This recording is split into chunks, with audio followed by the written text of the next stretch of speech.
দেখুন কারা কি বলছে আমরা বলতে পারবো না, কিন্তু এইটুকুনি বলবো উত্তর দমদম পৌরসভা যে দুটি সংখ্যালঘু ওয়ার্ড, সংখ্যালঘু কাউন্সিলর আছে, আমাদের এখানে সংখ্যালঘু সংখ্যাগুরু কোনো ব্যাপার না, সবাই আমরা মিলেমিশে কাজ করি। কিন্তু ভোটের পরে দেখে নেবেন উত্তর দমদমের সেরা ভোটে লিড দেবে 4 এবং 34 নম্বর ওয়ার্ড। কেন কেন? জনগণের কাজ, মমতা যে কাজ দিয়েছে, যে প্রতিশ্রুতি কাজ হয়েছে, আমরা তা কাজ করতে পেরেছি, মানুষের যেতে পেরেছি। যার কারণে যেমন এখানে সরকারি বাড়িতে শুরু করে লক্ষ্মীর ভাণ্ডার, বিধবা ভাতা, বার্ধক্য ভাতা, Kanyashree, Rupashree, Khadyasathi, Swasthyasathi, each and everything আমাদের যত প্রোগ্রাম দিয়ে সব তারা পেয়েছে। যার কারণে তারা আমাদের সঙ্গে দলবদ্ধভাবে এসছে এবং আগামী নির্বাচনের পরে 4 তারিখে দেখে নেবেন এই দুটি ওয়ার্ড থেকে কত ভোটে লিড দেয়।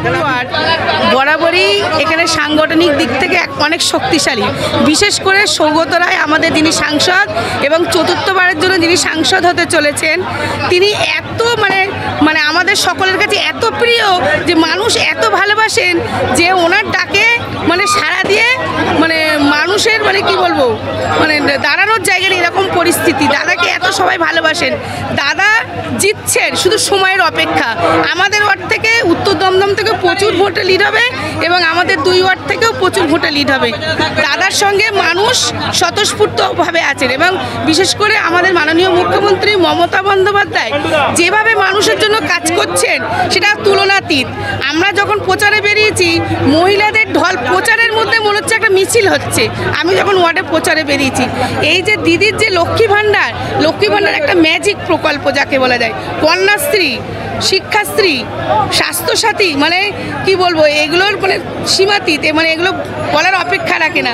মানুষ দিদির যে কার্যকরটা সেটা মানুষ অনেক ভালো নিয়েছে এবং আগামী দিনে তৃণমূল কংগ্রেস আরও অনেক শক্তিশালী হবে এবং যেদিকে তাকায় শুধু উন্নয়নে মানুষ সাড়া দিয়েছে।